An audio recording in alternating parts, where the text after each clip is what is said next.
Hi friends, ఈరోజు మనం శ్రీమద్ భగవద్గీత అష్టమాధ్యాయం అక్షర పరబ్రహ్మ యోగ సారాంశాన్ని చెప్పుకుందాం.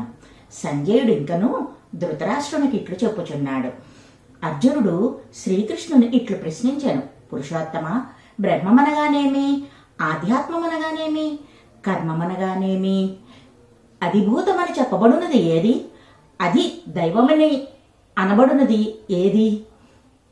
మధుసూదన, అధియజ్ఞం అనగానేమి, అది ఈ శరీరములో ఎట్లు వెలయచున్నది? మృత్యు సమయమున సర్వేంద్రియ వ్యగ్రత కలుగా నిన్నెటుల తెలియగలరు?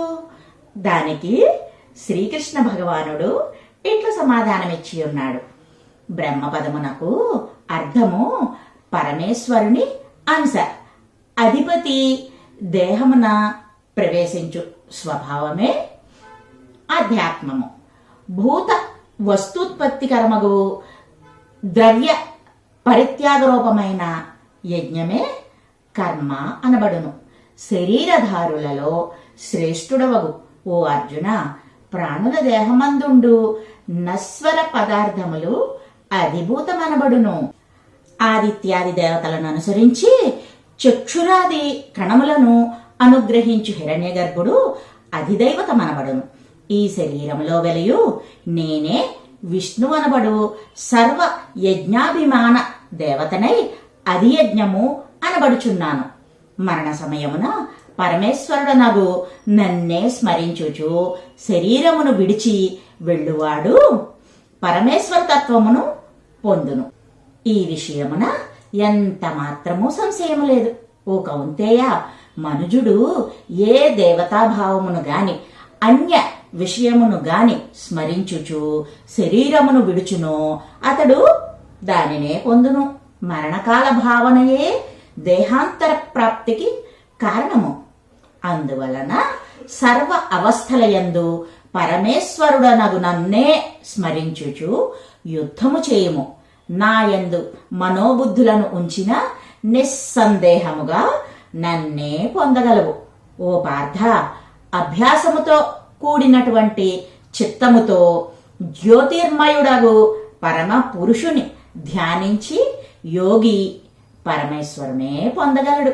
నిఖిల వస్తుదర్శి, ప్రాణులకు కర్మఫలమును ఇచ్చువాడు, కల్మష మానసులకు అగోచరుడు, సూర్యుని వలె నిత్య చైతన్యము కలవాడును, మోహాంధకారమునకు అతీతుడు అగువానిని స్మరించువాడు మరణ సమయమున నిశ్చల మనస్సుతో పరమ భక్తితో భ్రూమధ్యమందు గల ఆజ్ఞాచక్రమున ప్రాణమును నిలిపిన యోగి ప్రకాశాత్మకుడై పరమపురుషుని పొందును. నాశరహితమగు ఓంకారమును పరబ్రహ్మముగా వేదవేత్తలు చెప్పుదురు. బ్రహ్మవాచకమగు ఓం అను ఏకాక్షరమును ఉచ్చరించుచు నన్ను స్మరించుచు బ్రహ్మరంధ్రము ద్వారా ప్రయాణము చేయువాడు ఉత్తమ గతిని పొందును. ఓ పార్థ, నన్ను స్మరించు సతత సమాహిత చిత్తుడగు యోగికి నేను సులభుడను. మోక్షము పొందిన మహాత్ములు నన్ను చేరెదరు, పునర్జన్మ పొందరు. కౌంతేయ, బ్రహ్మలోక, భూలోక, భువర్లోక, తపోలోకములు పొందిన వారును పునర్జన్మ పొందుదురు. నన్ను పొందిన వారు మాత్రమే పునర్జన్మ పొందరు. 1000 యుగముల పరిమాణము కలది బ్రహ్మదేవుని పగలు, మరి ఒక 1000 యుగముల పరిమాణము గలది బ్రహ్మదేవుని రాత్రి అని తెలిసిన జనులు, కాల సంఖ్యానవేత్తలు బ్రహ్మదేవుని నిద్రావస్థయగు అవ్యక్తము నుండి బ్రహ్మదేవుని ప్రబోధకాలమగు పగలు వచ్చినంతనే సమస్త చరాచర వస్తువులు అభివ్యక్తమగుచున్నవి. బ్రహ్మదేవుని నిద్రాకాలమగు రాత్రి వచ్చినంతనే లయమగుచున్నవి. పార్థ, బ్రహ్మదేవుని అవ్యక్తము కంటే వేరైనది, ఇంద్రియములకు అగోచరమైనది అయినటువంటి అక్షర పరబ్రహ్మ స్వరూపము నశింపదు. అదే నా పరమపదము. యోగులు ఏ కాలమున మృతులై ముక్తి నొందుదురో, ఏ కాలమున పునర్జన్మను పొందుదురో దానిని గురించి కూడా చెప్పెదను వినుము. అగ్ని, జ్యోతి, పగలు, శుక్లపక్షము 6 నెలలు గల ఉత్తరాయణమున ప్రయాణము చేసిన సగుణ బ్రహ్మోపాసకులు బ్రహ్మమును పొందుచున్నారు.